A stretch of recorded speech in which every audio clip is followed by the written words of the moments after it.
Bismillahirrahmanirrahim. Assalamualaikum warahmatullahi wabarakatuh. Perkenalkan, nama saya Livia Ramadhani. Di sini saya ingin mempresentasikan hasil mind map saya terkait blok sel molekuler biologi dan hematologi. Jadi pada blok kali ini saya membahas topik yaitu replikasi DNA. Jadi, apa sih replikasi DNA? Replikasi DNA adalah proses di mana DNA menggandakan diri dengan cara memisahkan kedua untainya dan menggunakan masing-masing untai sebagai cetakan untuk membentuk untai baru yang komplementer. Nah, jadi replikasi DNA terjadi sebelum adanya pembelahan sel, sehingga setiap sel anak mendapatkan salinan lengkap DNA dari sel induk. Nah, selanjutnya kita akan membahas dari fungsi replikasi DNA. Yang pertama ada mewariskan informasi genetik. Maksudnya, replikasi DNA memastikan bahwa setiap sel yang terbentuk dari pembelahan sel memiliki salinan lengkap dari informasi genetik yang ada pada DNA sel induk. Nah, yang kedua yaitu menjaga stabilitas genetik. Selama replikasi, DNA yang ada di dalam sel dipastikan dapat disalin dengan akurat. Proses ini membantu mengurangi kemungkinan terjadinya mutasi atau kesalahan dalam informasi genetik yang dapat berbahaya bagi sel atau organisme. Nah, yang ketiga yaitu pemeliharaan sel dan juga organisme. Maksudnya, setiap kali sel membelah, DNA dalam sel induk perlu direplikasi agar sel anak yang terbentuk memiliki salinan lengkap DNA yang diperlukan untuk menjalankan proses metabolisme dan reproduksi yang normal. Nah, selanjutnya kita akan membahas model replikasi DNA. Jadi model replikasi DNA ini terbagi menjadi 3. Yang pertama yaitu replikasi konservatif. Nah, maksudnya ialah pada replikasi ini rantai ganda yang dimiliki oleh DNA induk tidak terpisah atau tetap utuh. Walaupun begitu, DNA ini bisa membuat rantai DNA ganda yang baru dengan sempurna. Nah, yang kedua yaitu replikasi model dispersif. Maksudnya adalah replikasi model dispersif ini mempunyai rantai DNA yang terputus-putus, sehingga pasangan polinukleotida pun terpisah. Pada DNA ini, DNA induk serta segmen-segmen DNA baru akan saling terhubung atau tersambung hingga akhirnya menghasilkan rantai ganda yang baru. Nah, selanjutnya yaitu replikasi model semi-konservatif. Nah, jadi jika dilihat dari arah panjangnya, DNA semi-konservatif akan membentuk rantai spiral dari DNA yang saling memisahkan diri. Nah, jadi replikasi pada semi-konservatif ini akan menghasilkan rantai ganda DNA yang lama dan juga baru. Nah, selanjutnya kita akan membahas dari proses replikasi DNA ini.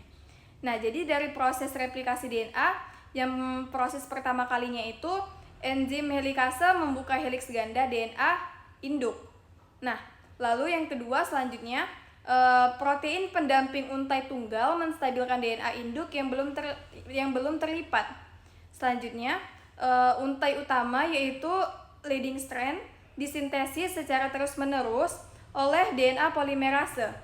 Jadi pembentukan leading strand ini dimulai dari satu primer RNA yang disintesis oleh enzim primase. Selanjutnya, DNA polimerase kemudian menggantikan nukleotida primer RNA dengan DNA. Nah, selanjutnya untuk memanjangkan untai baru DNA yang lain, DNA polimerase harus bekerja sepanjang cetakan yang jauh dari cabang replikasi. Nah, jadi selanjutnya juga pembentukan leading strand, yaitu untaian DNA yang terletak pada sisi yang berseberangan dengan leading strand. Nah, selanjutnya enzim primase mensintesis primer RNA pendek yang kemudian diperpanjang oleh DNA. Nah, polimerase membentuk fragmen Ozaki dan selanjutnya DNA ligase menggabungkan fragmen Ozaki ke untai yang sedang tumbuh. Lalu kita akan membahas struktur DNA. Nah, struktur DNA itu memiliki beberapa ciri, yaitu yang pertama ialah setiap untai DNA terdiri dari serangkaian nukleotida. Setiap nukleotida terdiri dari gula, deoksiribosa, gugus fosfat, dan juga basa nitrogen. Selanjutnya yaitu struktur DNA memiliki 2 jenis alur, yaitu alur mayor dan juga alur minor. Nah, alur mayor itu lebih lebar dan dalam dibandingkan dari alur minor tadi. Nah, selanjutnya yaitu kita akan membahas enzim yang terlibat. Nah, enzim-enzim yang terlibat itu ada yang pertama helikase. Nah, jadi helikase itu membuka ikatan hidrogen antara basa-basa DNA untuk memisahkan kedua untai. Nah, yang kedua itu ada enzim topoisomerase, di mana enzim topoisomerase ini mengurangi ketegangan pada untai DNA yang terjadi akibat pemisahan oleh helikase tadi. Nah, yang ketiga yaitu ada enzim primase. Enzim primase membentuk primer RNA yang diperlukan untuk memulai sintesis DNA. Nah, selanjutnya yaitu ada DNA polimerase, menambahkan nukleotida komplementer untuk membentuk untai baru dari DNA. Nah, selanjutnya ada enzim ligase, di mana enzim ligase ini yang menyambungkan fragmen-fragmen Okazaki yang ada pada untai lagging. Nah, selanjutnya yaitu kita akan membahas faktor yang mempengaruhi replikasi DNA.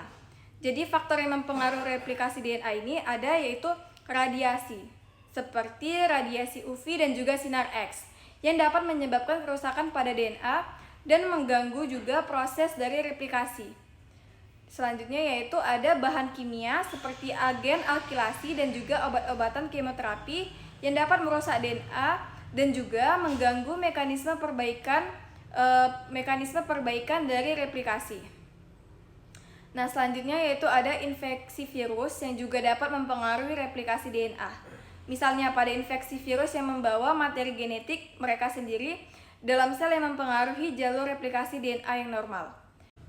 Sekian penjelasan dari mind map saya terkait blok CMH yang berjudulkan replikasi DNA. Lebih dan kurang saya mohon maaf. Saya ucapkan terima kasih. Wassalamualaikum warahmatullahi wabarakatuh.